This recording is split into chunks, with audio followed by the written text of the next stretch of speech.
O jardineiro Jan Nowak desapareceu na manhã de 6 de maio no Jardim Monástico de Santa Clara, perto de Cracóvia.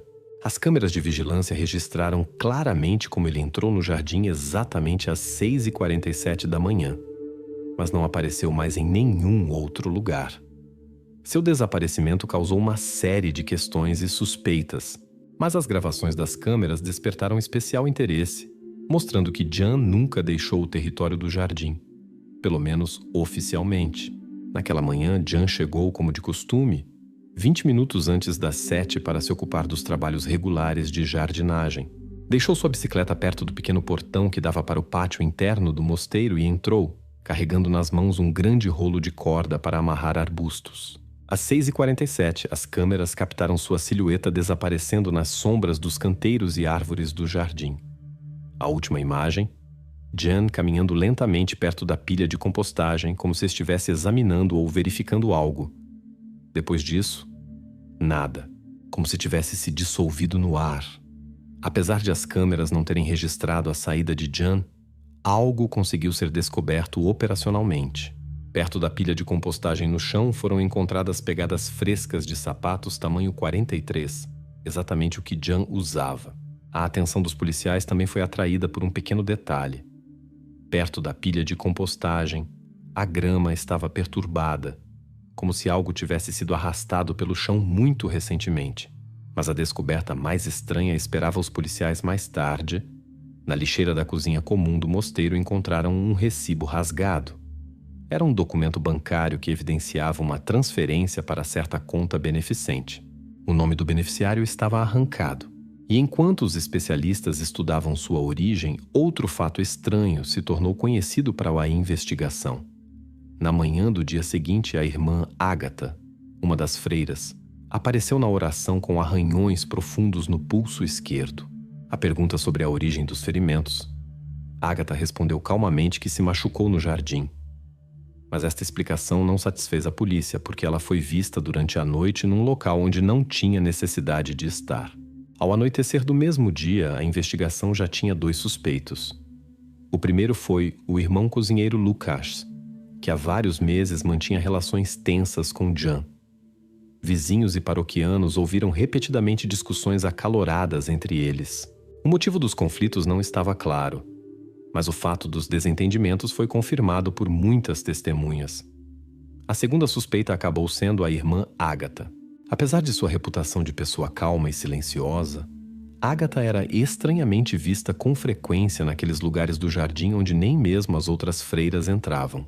Na noite do desaparecimento do jardineiro, ela foi claramente vista perto da parte norte do jardim.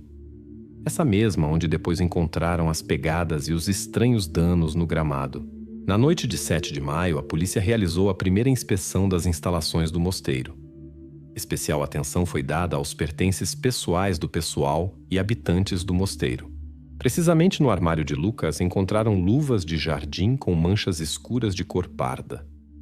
As luvas foram imediatamente enviadas para exame, e Lucas foi temporariamente suspenso do trabalho e colocado sob controle especial. O próprio Lucas, ao responder às perguntas da investigação, foi lacônico e nervoso. Ele afirmava que as manchas nas luvas apareceram depois de cortar carne. Ninguém acreditou nele, mas ainda não havia provas diretas contra ele. Na noite do mesmo dia, a polícia decidiu usar um cão de serviço para buscar rastros de Jan no território do jardim. O pastor alemão seguiu com segurança a rota do jardineiro desaparecido. O cão se dirigiu diretamente à pilha de compostagem e de repente ficou imóvel, como se tivesse sentido algo sob a camada de grama velha e terra. Os policiais ficaram tensos. As lanternas iluminaram o ponto para onde o cão olhava. Mas o oficial inesperadamente deu ordem para parar o trabalho e transferir as ações posteriores para amanhã, alegando essa escuridão que chegou e a impossibilidade de garantir uma inspeção completa do local. Chegou a manhã de 8 de maio. O jardim já estava isolado. A investigação foi ampliada, atraindo forças adicionais da Administração Central de Polícia de Cracóvia. A manhã de 9 de maio começou tensa. Enquanto os operativos inspecionavam o jardim monástico, a atenção da investigação estava completamente absorvida pelo irmão Lukáš. Na véspera, após o exame, As manchas em suas luvas foram oficialmente reconhecidas como sangue de boi, e parecia que isso eliminava todas as suspeitas do silencioso cozinheiro do mosteiro. Mas agora, quando a polícia esperava simplesmente esclarecer detalhes e fechar a questão sobre Lucas, a situação mudou drasticamente. O investigador Krzysztof Jaworski, que dirigia o caso, convidou Lucas para um segundo interrogatório para fixar definitivamente suas declarações. O interrogatório começou às 9h30 da manhã. Durante os primeiros 15 minutos, Lucas se comportou contidamente, mas claramente nervoso. O investigador lhe ofereceu um copo d'água, mas Lucas recusou, sem tirar o olhar da janela como se esperasse ver alguém na rua. Às 9h48, o investigador teve que sair urgentemente do escritório. Foi distraído por uma ligação telefônica inesperada dos especialistas, que comunicaram novos detalhes sobre o recibo financeiro do mosteiro. Apenas alguns minutos depois, quando Jaworski voltou ao escritório, a cadeira em frente estava vazia. Lucas havia desaparecido, deixando apenas a porta do escritório ligeiramente aberta. Imediatamente foi dado o alarme. Os policiais verificaram toda a delegacia e o território adjacente, mas Lucas não estava em lugar nenhum. A primeira análise do telefone celular de Lucas, deixado no escritório, mostrou-se um quadro estranho. 30 chamadas perdidas de um número desconhecido. O telefone de Lucas acabou sendo o mais simples. Um aparelho velho de botões sem GPS e internet, modelo 2020. Os especialistas imediatamente começaram a estabelecer o proprietário do número desconhecido. Paralelamente, os investigadores falaram com o companheiro de quarto de Lucas, o irmão Mateus. Mateus confirmou que na noite de 6 de maio, quando Jan Novak desapareceu, Lucas realmente estava com ele na cozinha do mosteiro. Não se ausentou para lugar nenhum, preparava carne para o almoço festivo e até se cortou. Esta informação confirmou o álibi de Lucas, mas sua fuga repentina despertou suspeitas de outro tipo. A polícia voltou à questão das manchas nas luvas de Lucas, já tendo excluído oficialmente sua relação com o caso de Jan Novak. O exame confirmou. As manchas pertenciam à origem animal. Era sangue de boi, entregue junto com miúdos cedo na manhã de 6 de maio para a cozinha do mosteiro. O fornecedor de carne do açougue local confirmou isso documentalmente e deu testemunho à investigação. No entanto, isso não explicava o desaparecimento repentino de Lucas. Na polícia apareceu uma conclusão cautelosa. Possivelmente Lucas entrou em pânico temendo que pudessem incriminá-lo. No entanto, isso era apenas uma suposição, não respaldada por fatos, e a investigação não podia basear nela conclusões definitivas. Após o desaparecimento de Lucas, apareceu na polícia uma nova versão, já não relacionada diretamente com o jardineiro Novak. Agora, o foco da atenção foi direcionado para as chamadas desconhecidas para o telefone de Lucas. A investigação começou a considerar a possibilidade de que o cozinheiro do mosteiro simplesmente se assustou com quem insistentemente tentava ligar para ele todos esses dias. Os operativos desenvolveram uma versão. Lucas desapareceu temendo por sua segurança, e não por culpa direta. Mas ainda não havia provas desta versão.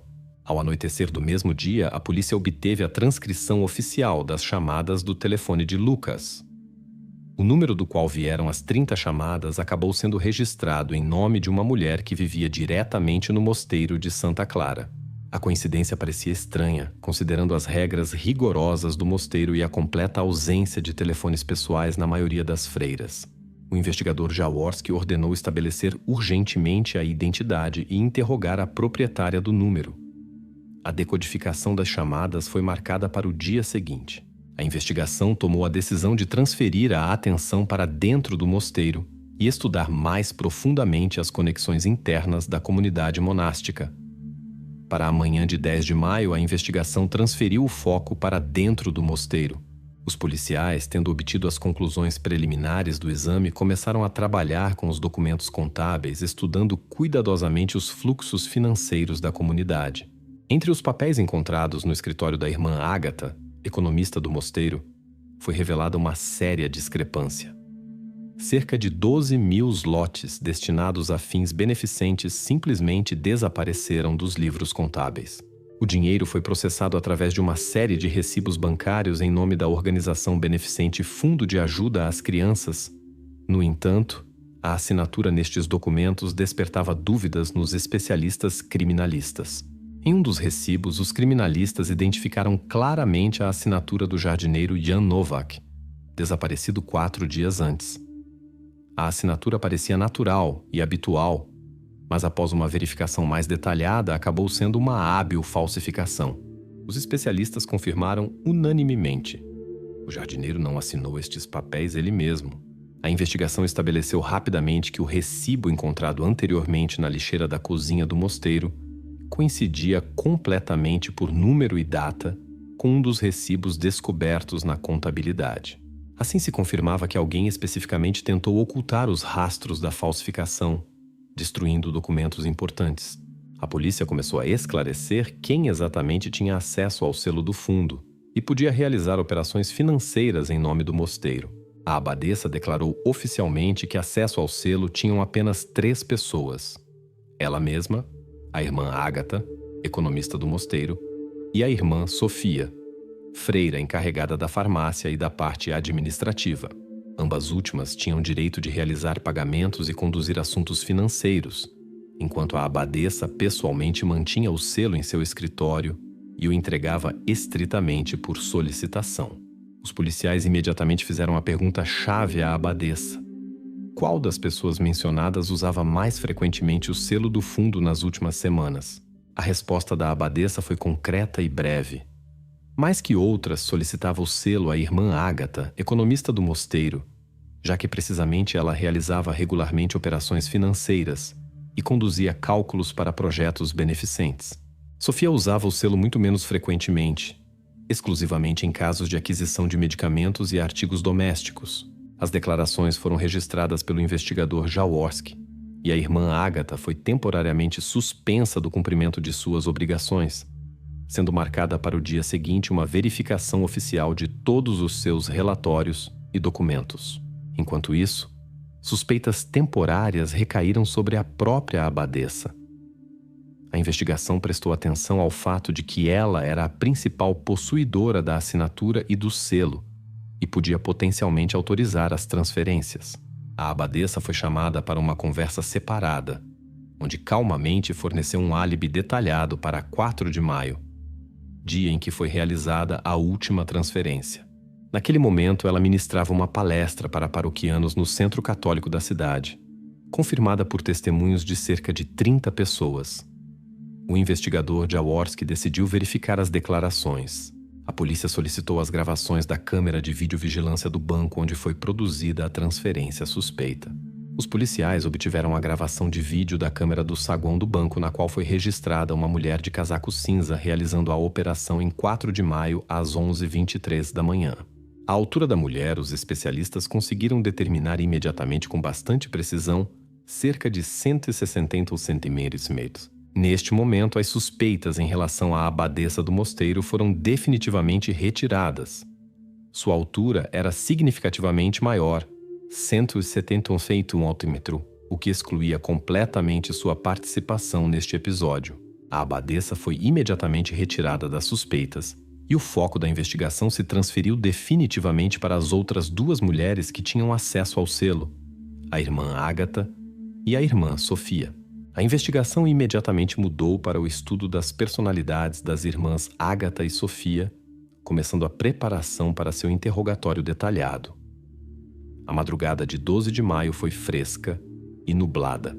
O grupo investigativo chegou novamente ao Jardim Monástico de Santa Clara. Desta vez, os policiais obtiveram permissão oficial para uma inspeção mais profunda do território do jardim, em particular, a zona perto da pilha de compostagem, onde alguns dias antes o cão de serviço havia mostrado interesse incomum. Desta vez, os sinólogos introduziram novamente o cão de busca. O cão quase imediatamente mostrou inquietação, começando a cavar a terra na base da pilha de compostagem. Os policiais cautelosamente procederam às escavações. Aproximadamente na profundidade de 40 centímetros foi descoberto um casaco de trabalho gasto. Eles o extraíram cuidadosamente da terra, empacotaram e enviaram para exame imediato. A primeira verificação do casaco no local deu resultados alarmantes. O tecido estava cheio de múltiplos danos perfurantes pequenos, e no bolso interno se distinguiam claramente botões de marca que sem dúvida pertenciam ao casaco do jardineiro Jan Novak. Os investigadores entenderam que agora se tratava definitivamente não apenas do desaparecimento de uma pessoa, mas de um crime sério. No mesmo dia apareceu uma nova testemunha, a irmã Ana, uma jovem noviça que havia se juntado ao mosteiro muito recentemente. Até este momento, Ana não havia dado testemunho. No entanto, agora decidiu se dirigir à polícia ela mesma. Segundo suas palavras, na noite de 5 para 6 de maio, quando o jardineiro Jan desapareceu, ela acordou de um sonho inquieto e se aproximou da janela. A jovem viu claramente uma luz fraca de lanterna na área da pilha de compostagem. Isso foi aproximadamente entre 2h30 e 3h da noite. O investigador Krzysztof Jaworski ouviu atentamente a testemunha e perguntou se ela conseguiu distinguir quem segurava a lanterna. Ana, com insegurança, respondeu que a silhueta era pouco clara, mas a voz ela ouviu bem e era claramente uma voz feminina. A jovem não podia com segurança dar um nome, mas estava certa de que alguma das freiras se encontrava perto do compostagem precisamente naquela noite. A investigação imediatamente tentou esclarecer a situação com a lanterna. A pergunta de quem no mosteiro tinha acesso a uma lanterna portátil, a noviça Ana disse que a havia visto antes apenas com a irmã Ágata, economista do mosteiro, que às vezes ia verificar as instalações administrativas à noite. Mas a jovem não podia afirmar firmemente se havia sido precisamente Ágata naquela noite. A voz lhe havia parecido familiar, mas não podia dar especificações. Como resultado destas declarações inseguras, a irmã Ágata foi chamada novamente para esclarecimentos. No entanto, ela continuava negando qualquer movimento noturno, declarando que nunca havia usado uma lanterna fora do edifício do mosteiro. No curso da análise inicial, os investigadores pensaram que a descoberta do casaco podia ter sido uma pista plantada especificamente, destinada a desviar a atenção do local real do crime. O casaco estava obviamente demais enterrado em pouca profundidade, e isso pareceu suspeito aos investigadores. No local não foram descobertos outros objetos além do próprio casaco, o que reforçou as dúvidas. A investigação ainda não podia confirmar ou refutar esta teoria. Na segunda metade do dia, os investigadores decidiram aplicar um detector de metais. O instrumento inesperadamente deu um sinal claro, indicando um objeto metálico oculto sob uma camada mais profunda de terra na base da pilha de compostagem. O chefe do grupo investigativo ordenou temporariamente parar as escavações e aguardar a obtenção de uma ordem oficial para uma exumação completa, já que isso podia se tornar uma etapa-chave da investigação, requerendo o cumprimento de todas as formalidades. Para a manhã do dia seguinte, 13 de maio, foi marcada uma exumação completa do local. O médico legista, criminalistas e o promotor receberam instruções para chegar ao local exatamente às 7h da manhã para começar a inspeção minuciosa. Na manhã de 13 de maio de 2024, o grupo investigativo finalmente obteve a ordem que permitia a exumação completa no jardim do mosteiro. As escavações começaram exatamente às 7h da manhã e continuaram 3 horas. O médico legista e os criminalistas extraíram cuidadosamente de debaixo da pilha de compostagem restos que foram identificados como pertencentes ao jardineiro Jan Novak. O exame forense confirmou o momento da morte, 6 de maio, aproximadamente às 20h15. O caráter dos danos evidenciava que o crime foi cometido com o uso de tesouras de jardim. Ferimentos perfuro-cortantes indicavam claramente um instrumento que posteriormente foi encontrado no galpão do mosteiro. Os especialistas usaram luminol, que revelou rastros cuidadosamente limpos de sangue de Novak nas tesouras. A investigação se aproximou vertiginosamente do desfecho depois que os criminalistas estabeleceram que a irmã Ágata havia levado seu calçado à lavanderia em 7 de maio. Os rastros de terra de seu calçado coincidiam completamente com as amostras de solo da pilha de compostagem. Em seguida, foram identificadas as impressões digitais da irmã Sofia nas macas que foram usadas para mover os restos de Jan na noite de 6 para 7 de maio. Então, os eventos se desenvolveram rapidamente. Na cela da irmã Ágata, durante a busca oficial, os investigadores descobriram documentos contábeis sobre furtos de dinheiro do fundo. Eles se encontravam num esconderijo equipado numa gaveta com fundo duplo. Ao mesmo tempo, a verificação repetida das gravações bancárias confirmou que precisamente a irmã Sofia, de 165 centímetros de altura, havia retirado dinheiro com recibos falsos em 4 de maio. Sofia, caindo sob sérias suspeitas, revelou outro fato importante.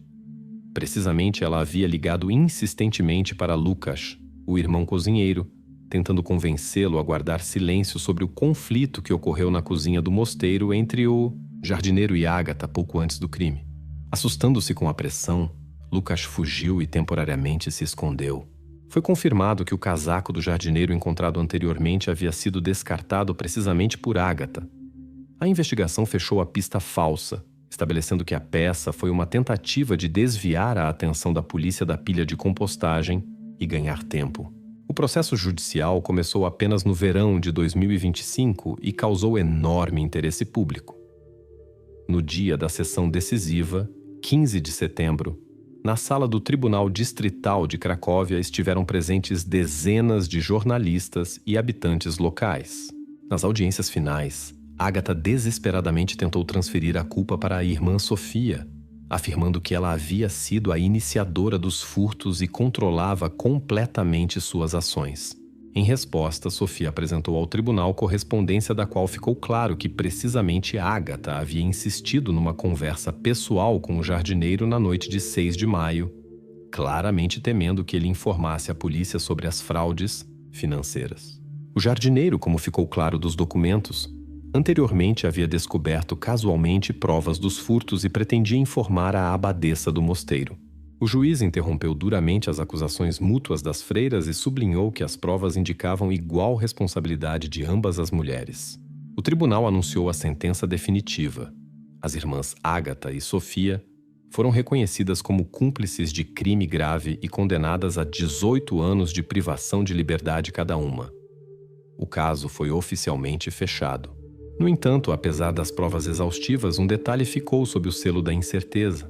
A investigação não conseguiu estabelecer definitivamente se o assassinato do jardineiro Jan Novak havia sido planejado antecipadamente pelas freiras ou foi uma trágica casualidade, consequência de um conflito repentino.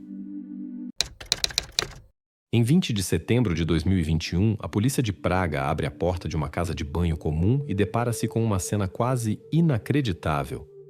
No chão frio de azulejos, jaz Kristina Novakova, de 23 anos. Ela está extremamente debilitada, reage com dificuldade às pessoas ao seu redor, mas o principal, está viva. E não haveria nada de extraordinário não fosse por uma circunstância. Kristina não saía daquele cômodo há quase 4 anos. À primeira vista, o cômodo não difere das casas de banho típicas que se podem ver em qualquer apartamento. Banheira, azulejos no chão, chuveiro, uma pequena janela no alto e uma porta trancada por dentro. Só que esta porta não é comum. Está equipada com uma fechadura que só pode ser aberta pelo lado de fora, usando uma chave de fenda especial.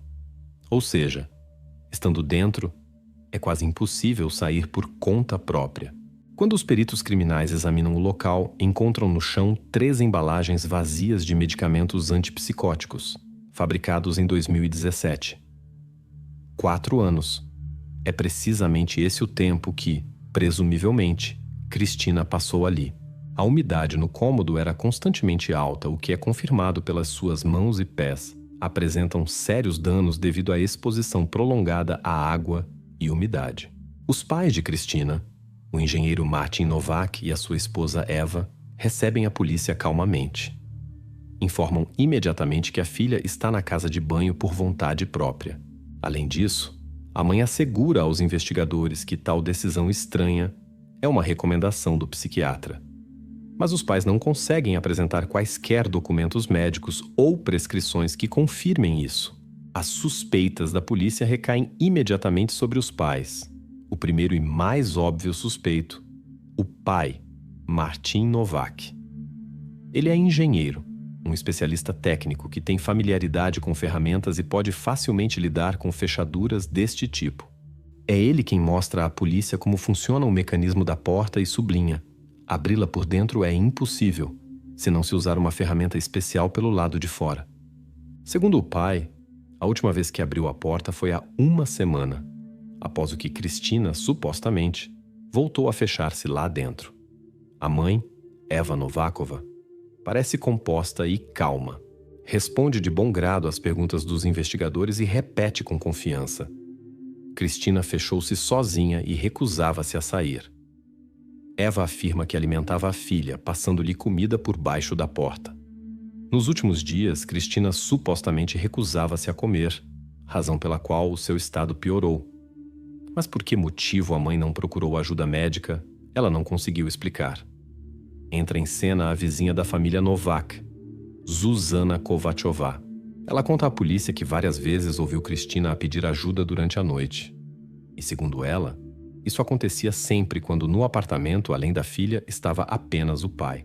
A vizinha até afirma que a mãe, nesses momentos, não estava em casa, passando frequentemente a noite com os seus parentes.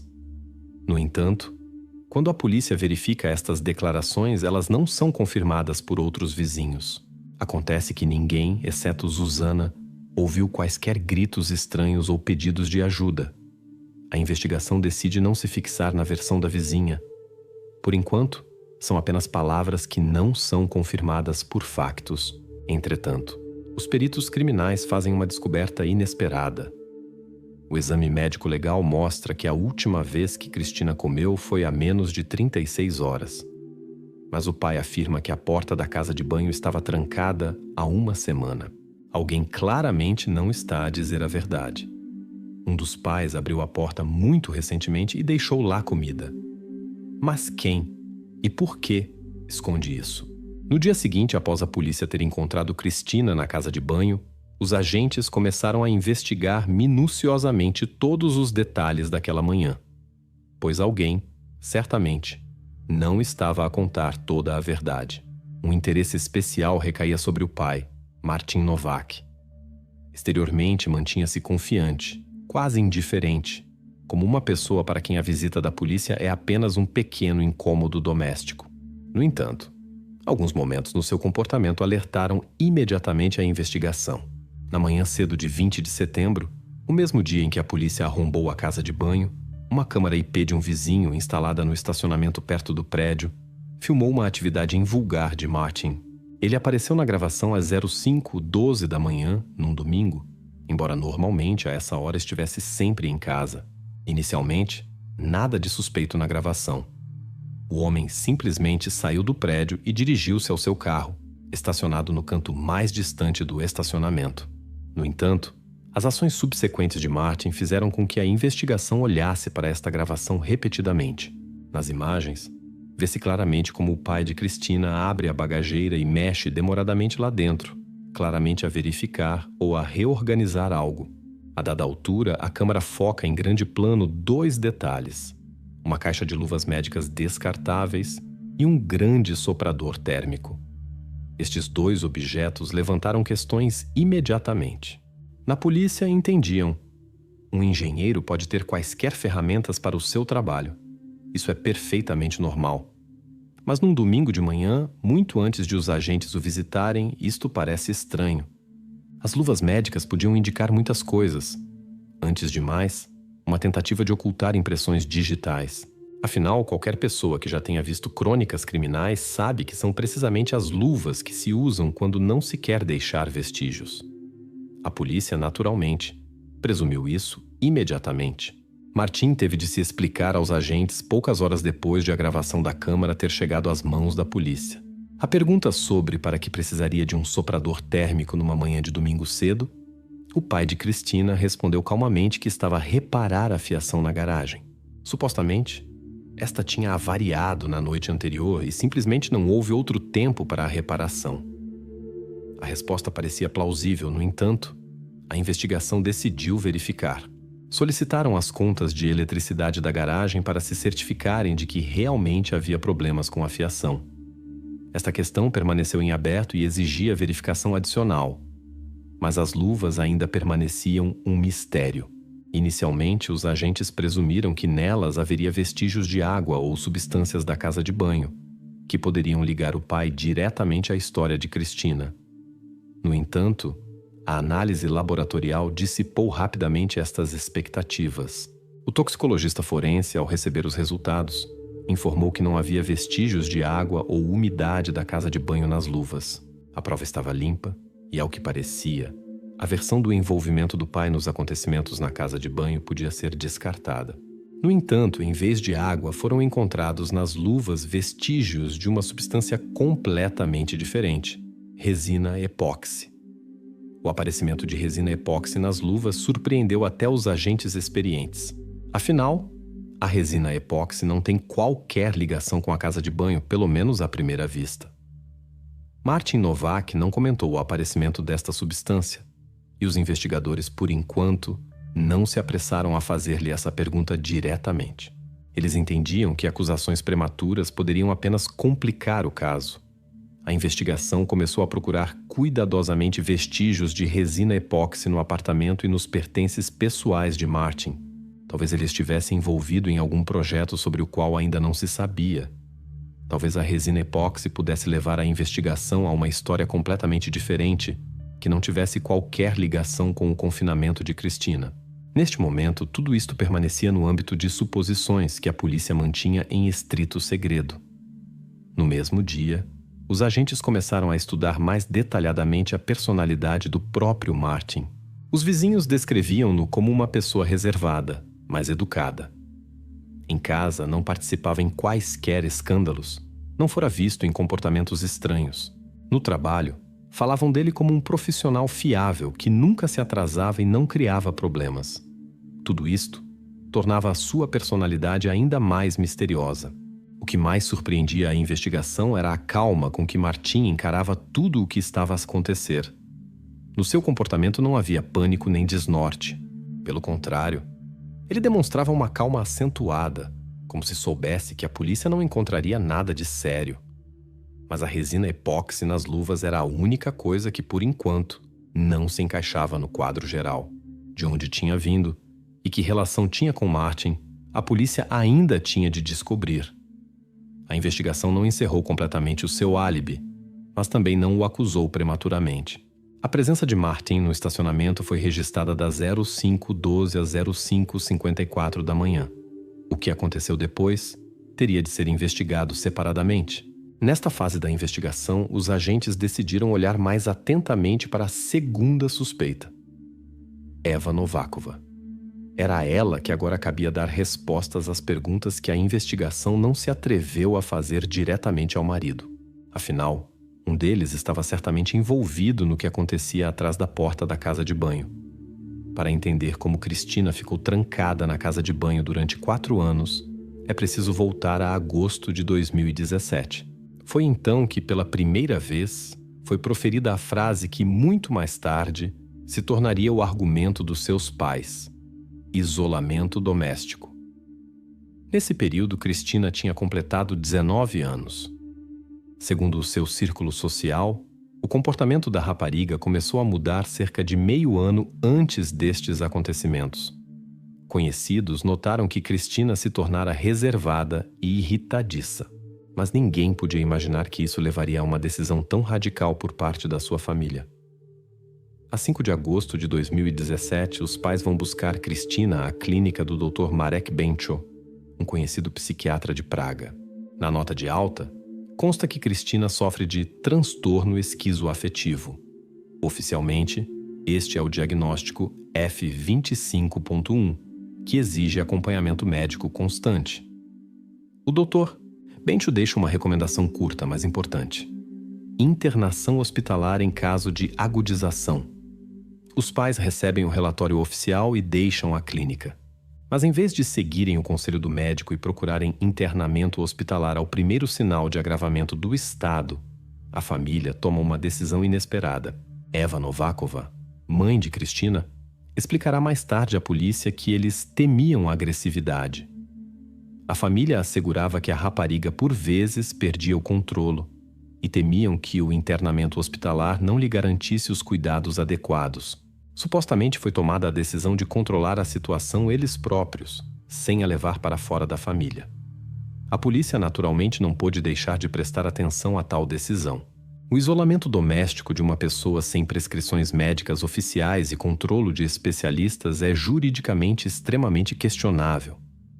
E considerando o desenvolvimento posterior dos acontecimentos, parecia mais do que estranho. Uma das primeiras perguntas da investigação era óbvia. Poderia a família ter decidido autonomamente tal isolamento, sem o Soglazovat com um médico assistente? Especialmente porque, como prova da legitimidade das suas ações, os pais se referiam precisamente à recomendação do médico. A própria nota de alta da clínica que a família forneceu à investigação parecia autêntica. No entanto, a investigação não excluía que a assinatura do médico pudesse ter sido falsificada. Na prática dos peritos criminais, tais casos não eram raros. Para verificar isto, a polícia solicitou uma perícia grafotécnica da assinatura do Dr. Bencho. Entretanto, os agentes começaram a interrogar o círculo social da família. Entre os conhecidos da família, ninguém confirmou que Cristina manifestasse agressividade aberta. Pelo contrário, a rapariga era conhecida como uma pessoa calma e tranquila. Nunca teve conflitos na instituição de ensino ou na rua. Os amigos descreviam-na como amigável e sensível, embora muito reservada no último ano antes do isolamento. Apesar destas contradições, os pais continuavam a insistir na sua decisão. A mãe de Cristina afirmava que fora precisamente o médico quem lhes dera a entender que, em situações complexas, se podia controlar o comportamento em casa. No entanto, o que significava exatamente a frase controlar o comportamento na compreensão dos pais não foi explicado.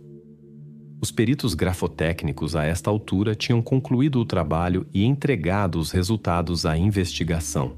A assinatura do Dr. Bencho era absolutamente autêntica.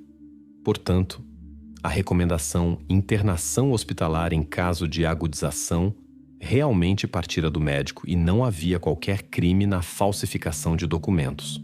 Parecia que a versão da falsificação se tinha desfeito por si mesma. No entanto, juridicamente, permanecia a questão principal. Poderia esta recomendação servir de justificação para um isolamento doméstico tão rigoroso? Os peritos criminais e advogados envolvidos no caso declararam unanimemente que a recomendação do médico numa situação semelhante não isenta os pais de responsabilidade. Nenhuma conclusão médica pode justificar a manutenção de um adulto num espaço fechado sem controle médico regular. Entretanto, o próprio Dr. Bencho ficou fora do radar da polícia. A investigação manteve-o deliberadamente afastado das discussões públicas e não revelou detalhes da sua conversa com a família Novak. Ninguém suspeitava do médico de qualquer crime. Pelo contrário, a assinatura na perícia grafotécnica removeu claramente quaisquer suspeitas sobre ele. A polícia estava cada vez mais intrigada sobre o porquê de os pais, tendo uma conclusão médica oficial e a possibilidade de recorrer a internamento hospitalar, terem preferido silenciar a situação e resolvê-la sozinhos. Isto era especialmente surpreendente, considerando que a família era considerada bastante abastada e podia permitir-se bons cuidados médicos. No contexto desta história surgiu outra nuance. Considerando que Cristina desapareceu da vida pública em meados de 2017, os serviços médicos de Praga deveriam ter demonstrado algum interesse pelo seu destino. Mas não houve qualquer controle oficial ou verificação do estado de Cristina por parte das autoridades médicas durante esses anos. Acontece que uma pessoa, durante vários anos, literalmente desapareceu do radar dos médicos e dos serviços sociais, o que também exigia uma investigação separada. A decisão da família sobre o isolamento foi tomada em completo segredo. Os vizinhos não notaram nada de invulgar e os médicos não tomaram quaisquer medidas para averiguar o estado da sua paciente. Tudo isto gerou questões adicionais para os pais e para o sistema médico de Praga. Naquele momento, a história ainda permanecia confusa. Formalmente, os documentos confirmavam a versão dos pais, mas juridicamente tal decisão da família parecia extremamente vulnerável. A investigação estava confiante de que em breve conseguiria revelar mais detalhes capazes de transformar a compreensão deste caso. Passaram-se 3 dias desde que a polícia entrou pela primeira vez no apartamento dos Novak. A investigação já começava a assemelhar-se a um puzzle complexo, no qual faltavam peças cruciais. Foi nesse momento que os peritos criminais fizeram uma descoberta inesperada, que poderia mudar o rumo de todo o caso. Numa inspeção mais detalhada do apartamento, os polícias descobriram no duto de ventilação uma luva de algodão cinzenta. À primeira vista, um objeto doméstico comum, que se pode encontrar em qualquer casa. Mas foi precisamente nela que os peritos notaram um pequeno, quase imperceptível vestígio de resina epóxi endurecida. Precisamente este pequeno detalhe revelou-se o elo perdido que poderia ligar a descoberta aos acontecimentos anteriores e a um dos principais suspeitos, o pai de Cristina, Martin Novak. Os investigadores rapidamente estabeleceram que a luva coincidia totalmente em marca e modelo com aquelas que tinham sido anteriormente encontradas na bagageira do carro de Martin. Mas isso não era tudo. A análise química da resina na luva mostrou que se tratava de uma composição específica, utilizada para a selagem de superfícies metálicas. Esta mesma composição tinha sido comprada muito recentemente numa das lojas de bricolagem Cochise D.I. Weiss. Além disso, a polícia encontrou um recibo que confirmava esta compra precisamente por Martin Novak. Os agentes convocaram imediatamente Martin para outro interrogatório. Desta vez, a polícia tinha um motivo específico. Era preciso descobrir para que ele poderia ter precisado de resina epóxi para a ventilação, especialmente porque Martin, nos encontros anteriores, afirmara com confiança que não realizara quaisquer obras de reparação no apartamento e nem sequer tocara no sistema de ventilação. A todas as acusações e suspeitas, ele respondeu calmamente, negando qualquer envolvimento neste incidente. Segundo ele, comprou a resina epóxi exclusivamente para a garagem e não planeava nem podia usá-la no apartamento, muito menos na ventilação do prédio. Apesar da óbvia inconsistência entre as suas declarações e os factos reais, a investigação não se apressou com conclusões definitivas. Era preciso entender por que alguém precisaria aplicar selante precisamente no duto de ventilação. A primeira versão que surgiu na polícia foi a mais óbvia. Alguém selou deliberadamente a ventilação para que os sons da casa de banho não fossem ouvidos pelos vizinhos ou por pessoas estranhas. Esta era uma hipótese lógica e assustadora. A ventilação realmente poderia servir como um canal para a transmissão de quaisquer sons, gritos ou pedidos de ajuda que a vizinha Zuzana Kovachová mencionara anteriormente. Mas rapidamente surgiram pontos fracos na versão. Primeiro, a abertura do duto de ventilação onde a luva foi encontrada não estava completamente fechada. A resina fora aplicada apenas parcialmente e não podia isolar completamente os sons. E, segundo, a inspeção mostrou que tal bloqueio parcial da ventilação não poderia ser uma solução eficaz para um isolamento acústico absoluto. Enquanto os agentes refletiam sobre a nova pista, uma comunicação inesperada chegou da inspeção de incêndios. Os peritos do Corpo de Bombeiros realizaram a sua própria verificação do duto de ventilação de todo o edifício para determinar como o selante tinha sido aplicado. As conclusões da inspeção viraram completamente o cenário da investigação. Descobriu-se que a resina epóxi não fora aplicada a partir do apartamento dos Novak, mas do andar de baixo, do apartamento vizinho. Esta descoberta colocava em dúvida todas as suposições anteriores sobre a culpa dos pais. A polícia deparou-se pela primeira vez com a versão de que poderia haver um terceiro envolvido no caso, de quem a investigação nem sequer suspeitava anteriormente. Por enquanto, ninguém podia dizer com certeza quem dos vizinhos tinha acesso ao duto e para que poderia ter usado a composição epóxi. Mas uma coisa ficou clara. A luva na ventilação não fora um acaso. A pessoa que realizou os trabalhos no duto, provavelmente, perdeu-a precisamente no momento da aplicação do selante. E essa pessoa, quem quer que fosse, poderia tornar-se uma testemunha-chave ou mesmo um suspeito. Agora a polícia teria de observar atentamente os vizinhos da família Novak. Em primeiro lugar, a atenção dos agentes voltou-se novamente para Zuzana Kovachová, a mulher que primeiro depôs contra o pai de Cristina e que anteriormente mencionara os pedidos de ajuda noturnos. Precisamente o seu apartamento ficava exatamente por baixo da habitação dos Novak. Se a resina epóxi tivesse sido aplicada dali, isso poderia lançar luz sobre os verdadeiros motivos das ações da vizinha, que anteriormente não levantara suspeitas especiais. A esta altura, a investigação compreendeu claramente que o caso era mais complexo do que parecia inicialmente. O isolamento de Cristina poderia estar ligado não apenas ao seu diagnóstico ou às ações dos pais, mas também a circunstâncias ainda desconhecidas. Nesta fase da investigação, ninguém se apressava a tirar conclusões definitivas. A luva com uma gota de resina epóxi tornou-se um novo enigma na cadeia de acontecimentos, que só se complicava a cada dia. E enquanto a polícia tentava entender quem e por que poderia ter intervindo no sistema de ventilação, a própria história gradualmente ultrapassava os limites de uma única família e transformava-se em algo muito maior e mais sombrio. Desde a descoberta da luva no duto de ventilação, a investigação começou a olhar para os vizinhos com especial atenção. E no centro dessa atenção estava Zuzana Kovačová, a mulher que primeiro falou sobre os gritos do apartamento dos Novák. Até aquele momento, a polícia via-a apenas como uma testemunha, mas agora o seu papel adquiria uma tonalidade completamente diferente. Zuzana Kovačová tem 44 anos, mulher solteira. Vive no apartamento diretamente abaixo da família Novák há mais de 10 anos. Até 2018, trabalhou como auxiliar de enfermagem na secção de psiquiatria do Hospital Municipal de Praga.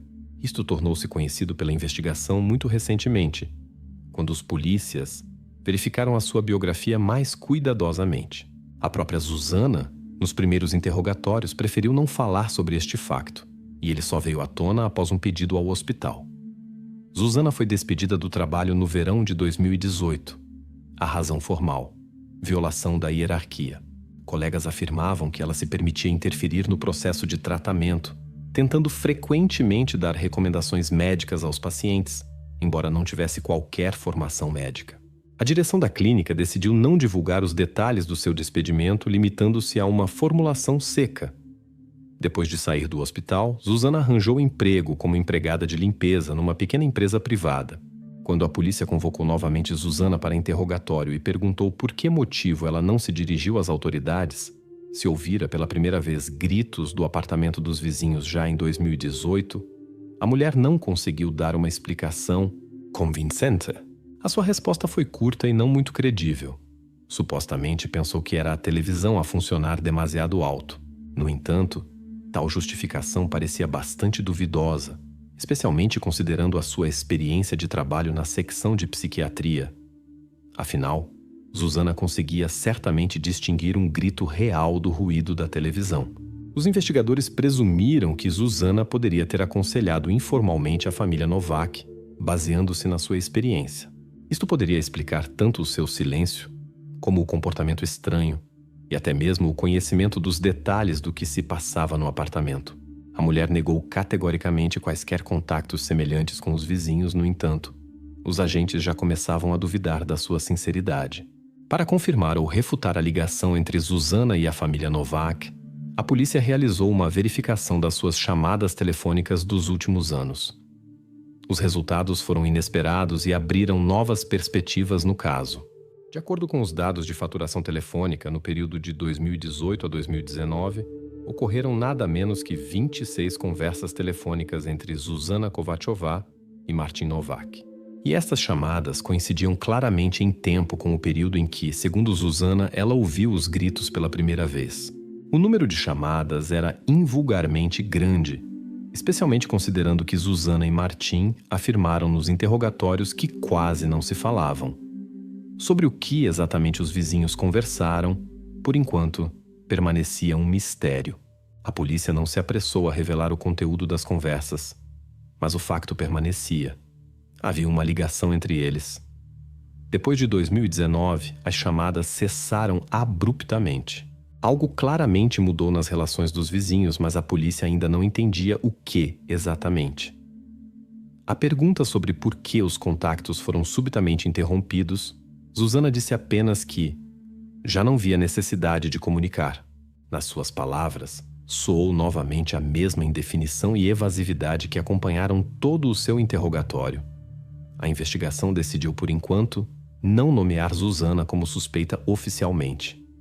O seu estatuto permanecia em aberto, mas os agentes inclinavam-se cada vez mais para a ideia de que o papel da vizinha nesta história era muito mais profundo do que parecia inicialmente. Talvez o seu silêncio durante vários anos não fosse apenas uma coincidência, mas parte de um plano maior, que poderia incluir, no mínimo, um consentimento tácito com o que estava a acontecer. Paralelamente a estas descobertas, os investigadores realizaram um novo interrogatório dos outros vizinhos. Nenhum deles confirmou ter ouvido gritos do apartamento dos Novak. A única pessoa que insistia constantemente neste facto era Zuzana. Por um lado, isto poderia testemunhar a sua atenção redobrada, e por outro, que era precisamente ela quem atraía intencionalmente a atenção da polícia para a família dos vizinhos, possivelmente desviando a atenção das suas próprias ações. A própria Zuzana não parecia agitada ou preocupada, apesar da dureza dos interrogatórios. A mulher era cautelosa nas respostas, não demonstrava agressividade ou pânico, como se estivesse preparada para tal reviravolta dos acontecimentos. Os agentes não puderam deixar de notar isto. O comportamento da mulher fê-los pensar que, nesta história, tudo era muito mais complicado do que parecia inicialmente. A investigação teria de descobrir se as chamadas entre os vizinhos eram apenas uma coincidência, consultas pessoais ou algo mais. Considerando as descobertas anteriores, a polícia estava segura apenas de uma coisa. A história do apartamento dos Novak estava longe de ser uma tragédia familiar. E agora, quando se tornou claro que os vizinhos estavam envolvidos nela não menos do que os pais, a investigação preparava-se para entrar numa fase completamente nova, onde no centro da atenção poderia estar não a família Novak, mas sim Zuzana Kovachova. Para entender melhor a história de Cristina, a polícia voltou novamente ao passado. 14 de junho de 2018, aproximadamente um ano depois que a família Novak tomou a decisão de isolá-la em casa. Foi então que o psiquiatra Marek Bencho ficou pela primeira vez sob a atenção rigorosa das autoridades médicas de Praga. O motivo foi uma advertência emitida pela Câmara Médica por supervisão insuficiente de pacientes ambulatoriais.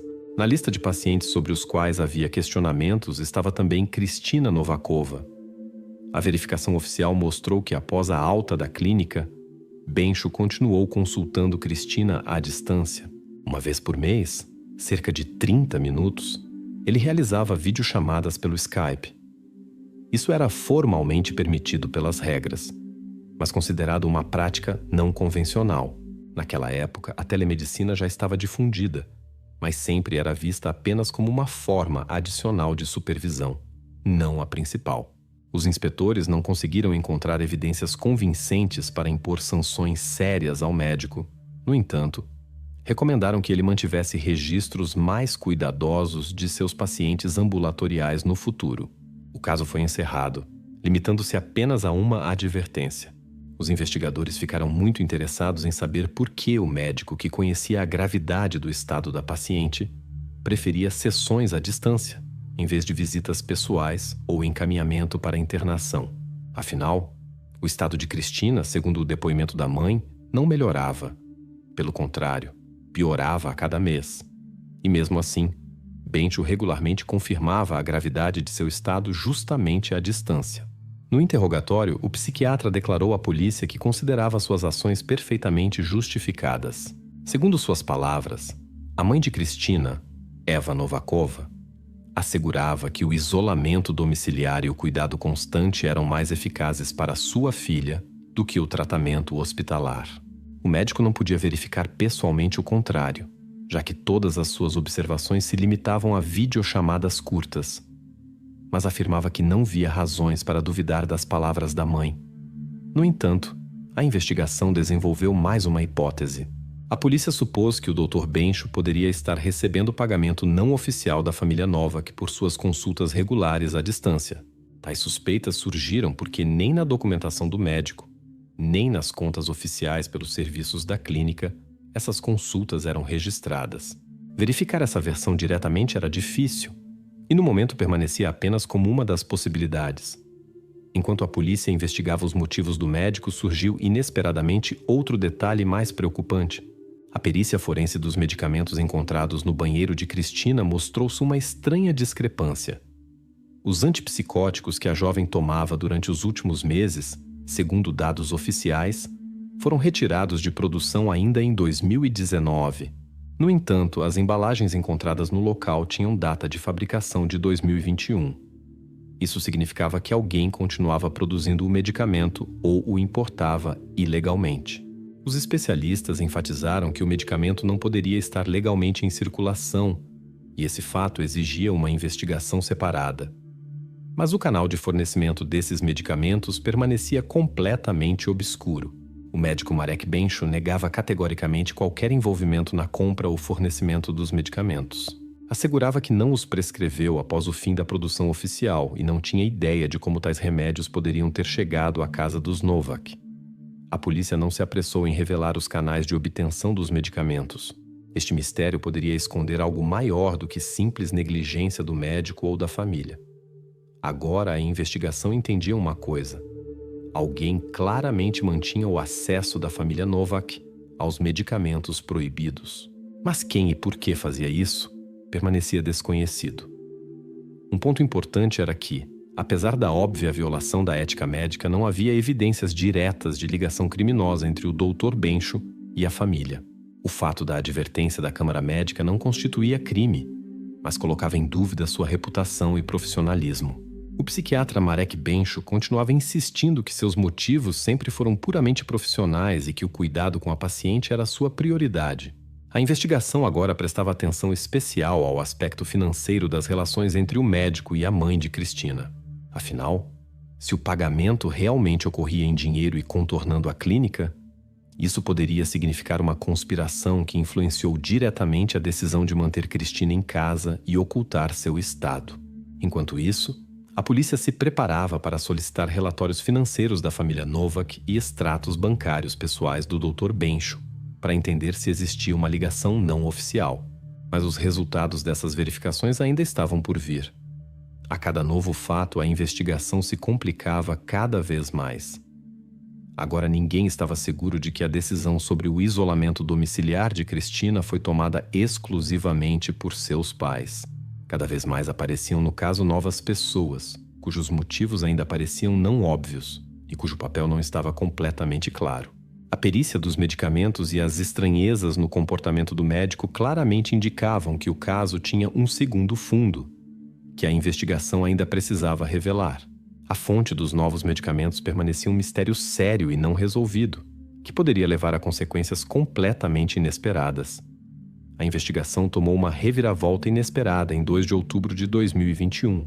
Uma operação policial em um dos mercados ilegais de medicamentos em Praga levou a uma descoberta importante. Os agentes confiscaram 12 embalagens do mesmo antipsicótico encontrado anteriormente no banheiro de Cristina Novakova. O vendedor dos medicamentos era Igor Kovac, marido da vizinha da família Novak, Zuzana Kovachova. Esta foi a primeira ligação séria entre a família Novak e seus vizinhos, que foi muito além das chamadas telefônicas e suspeitas domésticas. Igor Kovac era uma pessoa discreta, praticamente invisível para os vizinhos. Trabalhava como carregador comum em um dos grandes depósitos farmacêuticos nos arredores de Praga. Todos os dias, Igor chegava ao trabalho de bicicleta percorrendo cerca de 7 quilômetros em cada direção. A investigação rapidamente estabeleceu como os antipsicóticos chegaram às mãos de Kovac. Na gravação da câmera de vigilância feita em 11 de novembro de 2020 no depósito, era claramente visível Igor roubando várias embalagens justamente deste medicamento. No entanto, a polícia ainda não podia explicar por que o carregador precisava especificamente deste antipsicótico raro, que há muito tempo não era oficialmente produzido. Quando Igor se encontrou na sala de interrogatório, recusou-se a dar qualquer explicação. Seu advogado assumiu uma posição simples e cautelosa. Meu cliente usava o medicamento para consumo próprio. A versão soava implausível, especialmente considerando a quantidade de medicamento roubado. Os especialistas confirmavam. O volume seria suficiente para uso de vários meses em estágio muito grave de transtorno. Mas Igor não tinha nenhum diagnóstico médico registrado que exigisse tal medicamento. A investigação logicamente supôs que o objetivo do roubo era a revenda no mercado clandestino. Praga, como qualquer outra grande cidade europeia, tinha seu comércio ilegal de medicamentos, especialmente aqueles impossíveis de adquirir oficialmente. Os policiais estavam certos de que era para lá que se dirigiam as embalagens roubadas. No entanto, logo aconteceu um evento que novamente direcionou o caso para a família Novak. Os peritos criminalistas examinaram cuidadosamente cada embalagem apreendida de Igor Kovac e descobriram que em uma delas havia uma impressão digital clara. Esta impressão digital pertencia a Eva Novakova, mãe de Cristina. Assim foi estabelecida pela primeira vez uma ligação física direta entre os vizinhos e a família Novak, precisamente através do medicamento roubado. O próprio Igor Kovac continuava em silêncio. Zuzana Kovachova nos interrogatórios parecia surpresa, até assustada. Assegurava que nunca soube sobre tais ações de seu marido, mas a investigação já não estava segura se deveria confiar em suas palavras, especialmente depois de descobrir que anteriormente ela trabalhava como auxiliar de enfermagem e, claramente, possuía o conhecimento necessário para avaliar o valor de tal medicamento. Por enquanto, a polícia não podia dizer exatamente como a embalagem com o medicamento chegou às mãos de Eva Novakova. Existiam várias hipóteses. Possivelmente, a mãe de Cristina adquiria os medicamentos conscientemente, diretamente de Igor ou através de um intermediário, entendendo que oficialmente já não era possível obter o remédio. Ou então, a embalagem poderia ter chegado a ela por acaso, através de terceiros que compravam de Igor e revendiam os medicamentos adiante. Os operativos verificaram cuidadosamente as operações financeiras de Eva Novakova no último ano, mas nenhuma transação suspeita ou grandes somas em dinheiro foram detectadas até o momento. No entanto, a investigação já entendia. A mãe de Cristina definitivamente desempenhava um papel importante na cadeia de fornecimento de antipsicóticos. Qual era a sua função exata? Compradora, intermediária ou simplesmente consumidora casual permanecia um mistério. Quanto a Igor Kovac, a polícia também o tratava com cautela. Apesar do crime óbvio, roubo de medicamentos do depósito, ele parecia mais uma figura menor em um esquema muito mais amplo. A investigação não tinha bases para considerar que ele planejava fornecer medicamentos especificamente para a família Novak. Era bem provável que a mãe de Cristina simplesmente fosse um dos muitos compradores no mercado clandestino. No entanto, não se podia negar que a vizinhança e as relações próximas entre as famílias aumentavam significativamente a probabilidade de sua cooperação estreita. A investigação decidiu trabalhar esta linha de investigação com o máximo de detalhes. A questão de como exatamente Eva obtinha o medicamento permaneceu aberta. O que mais interessava a investigação era se ela sabia sobre a ilegalidade da origem dos medicamentos, ou se os considerava perfeitamente legais e simplesmente comprava do vizinho sem se aprofundar nos detalhes. Em qualquer caso, agora ela precisava dar explicações claras. A partir deste momento, o foco da investigação gradualmente se deslocava para a personalidade de Eva Novakova e seu papel real nesta história. Até então, a mãe de Cristina parecia mais uma vítima das circunstâncias e da tragédia familiar. Mas agora sua posição poderia mudar drasticamente. A nova descoberta complicou drasticamente a investigação e acrescentou ainda mais perguntas à já complexa e confusa história. Os investigadores sabiam que este caso estava se tornando mais difícil a cada dia, e seu final, provavelmente, não satisfaria ninguém que estivesse envolvido nele. Em 10 de outubro de 2021, a polícia recebeu os resultados da verificação financeira de Eva Novakova.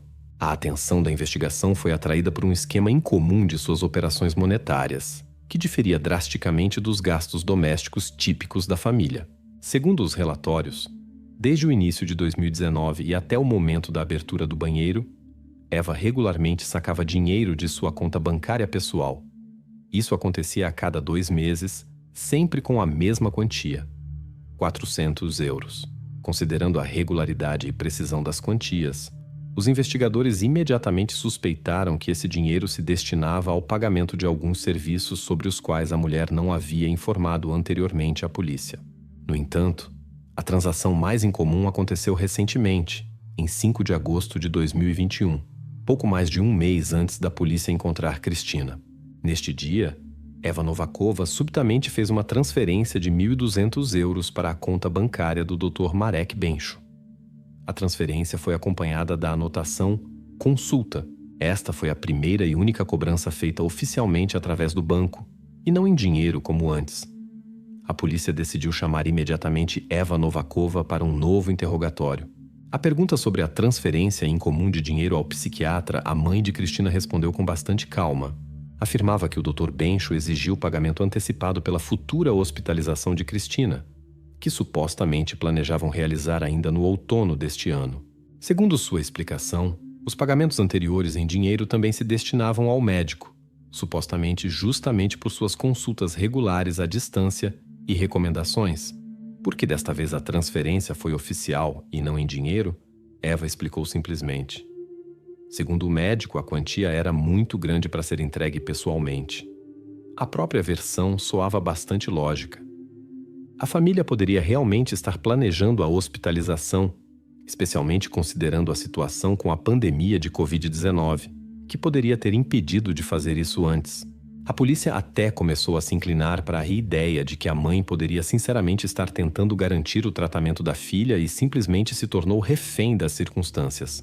No entanto, a investigação estava acostumada a verificar tudo cuidadosamente. Os operativos se dirigiram ao Dr. Bencho para confirmação da versão da mãe. Sua reação foi completamente inesperada. Em carta oficial ao advogado, o médico Bencho negou categoricamente que alguma vez planejou ou discutiu com a família a hospitalização de Cristina. Além disso, declarou que nunca exigiu dos Novak nenhum pagamento antecipado, e a transferência de dinheiro em agosto de 2021 foi para ele uma completa surpresa. Bencho estava até disposto a apresentar seus extratos bancários para confirmar que antes nunca recebeu nenhum pagamento em dinheiro da família Novak. Assim, diante da investigação, surgiu um problema completamente novo. Alguém claramente estava mentindo. Ou a mãe de Cristina, que insistia teimosamente na versão com hospitalização e pagamentos regulares de consultas, ou o próprio Dr. Bencho, que afirmava o contrário e negava quaisquer acordos. Ambas as variantes pareciam igualmente convincentes e, simultaneamente, igualmente suspeitas. A investigação verificou os documentos financeiros do médico e, por enquanto, não descobriu nenhuma contradição em seu depoimento. Mas permanecia a questão aberta de por que ele não se dirigiu à polícia após receber a estranha transferência. Também os investigadores não conseguiam entender por que a mãe precisou documentar tão obviamente o pagamento, se todas as quantias anteriores sempre foram em dinheiro e não deixaram rastros bancários. Os peritos criminalistas supuseram que Eva poderia assim ter criado um álibi oficial caso a polícia começasse a verificar o histórico da doença e tratamento de Cristina. Outros acreditavam que a mãe foi sincera em suas tentativas de ajudar a filha, e o médico, por alguma razão, recusava suas palavras para evitar responsabilidade por possíveis violações da ética médica. A versão de que a mãe planejava internar a filha na clínica e isso foi impedido pela pandemia parecia bastante razoável. No entanto, sua veracidade agora estava sob grande dúvida. A transferência de 1.200 euros parecia uma ação muito planejada e óbvia, como se especialmente destinada a atrair essa atenção da polícia e fixar alguns acordos. Enquanto isso, os investigadores estudaram cuidadosamente as conversas telefônicas e correspondências da mãe com o Dr. Bencho nos últimos meses. Não encontraram nenhuma confirmação clara da versão sobre hospitalização. A comunicação da mãe com o médico sempre permaneceu extremamente breve e neutra, e em lugar nenhum foram mencionadas nem clínica, nem pagamento antecipado, nem mesmo futura hospitalização. A tensão entre Eva Novakova e Marek Bencho estava se tornando cada vez mais óbvia. Era claro para esta investigação. Ou eles agiam em conluio e agora tentavam transferir a responsabilidade um para o outro, ou alguém deles mentiu desde o início, perseguindo interesses próprios. Em qualquer caso, a ligação financeira entre a mãe de Cristina e seu psiquiatra se tornou a evidência mais importante no caso. Ela refutava completamente a versão anteriormente apresentada pelos pais de que Cristina foi isolada exclusivamente para sua segurança e de acordo com recomendações médicas. Agora os investigadores entendiam que por trás das ações da família Novak poderiam estar motivos muito mais complexos e sombrios. O final da investigação se aproximava rapidamente, e a investigação já estava diante da escolha. Reconhecer o ocorrido como resultado de circunstâncias trágicas, culpa individual de alguém ou conspiração conjunta na qual foram envolvidos tanto os pais quanto o médico. Mas por enquanto, tanto a polícia quanto os espectadores permaneciam no desconhecimento sobre quem realmente controlava esta história.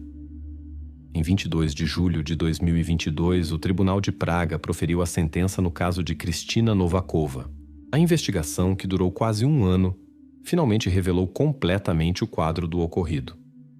Desde o início, os pais de Kristina, Eva e Martin Novak, buscaram evitar a publicidade do estado mental da filha.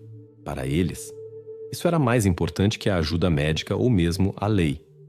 Justamente o medo de que conhecidos, amigos ou colegas soubessem a verdade se tornou o ponto de partida da história que chocou a República Tcheca.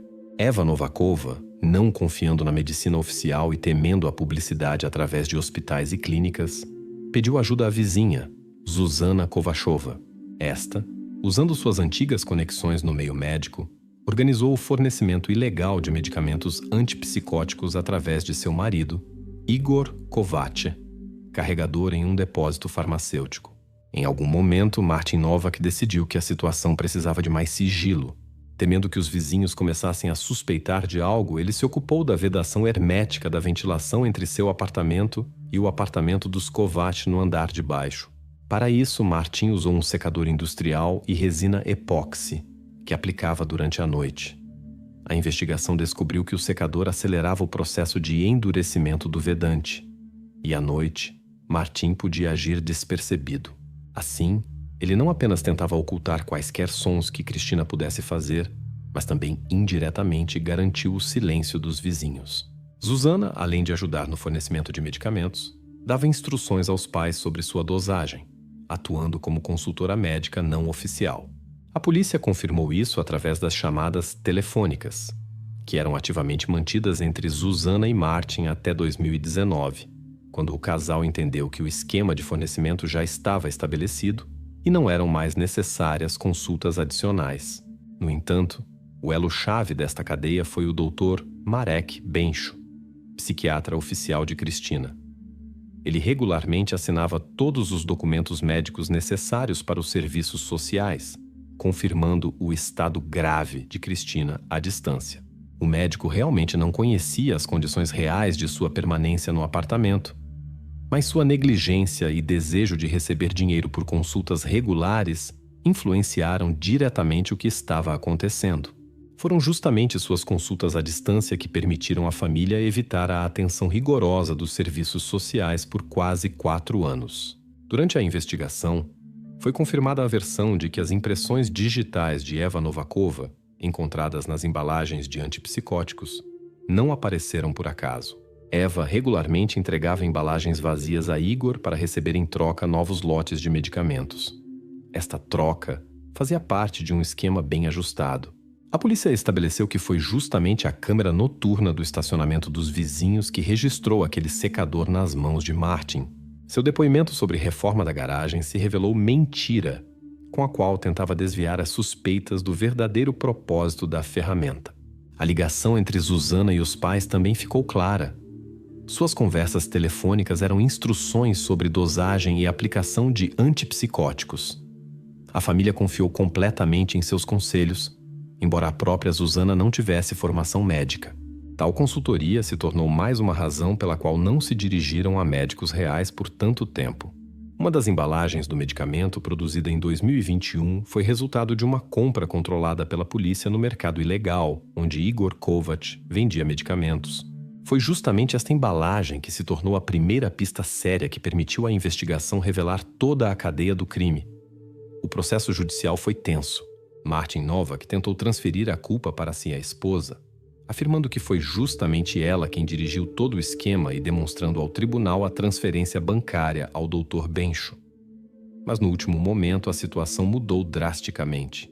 Zuzana Kovachova inesperadamente mudou seu depoimento e diretamente na sala do tribunal declarou que Martin a ameaçou com sérias consequências se ela decidisse revelar a verdade à polícia anteriormente. Este depoimento foi decisivo. Agora, ambos os pais pareciam culpados aos olhos do tribunal e igualmente responsáveis pelo ocorrido com Kristina. Ao final do processo judicial, Eva e Martin Novak foram considerados culpados de todas as acusações apresentadas. O tribunal impôs a ambos a mesma pena, 12 anos de prisão. Zuzana e Igor Kovac receberam penas condicionais por cumplicidade e roubo de medicamentos. O Dr. Marek Bencho foi considerado culpado de negligência médica e recebeu 2 anos de pena condicional.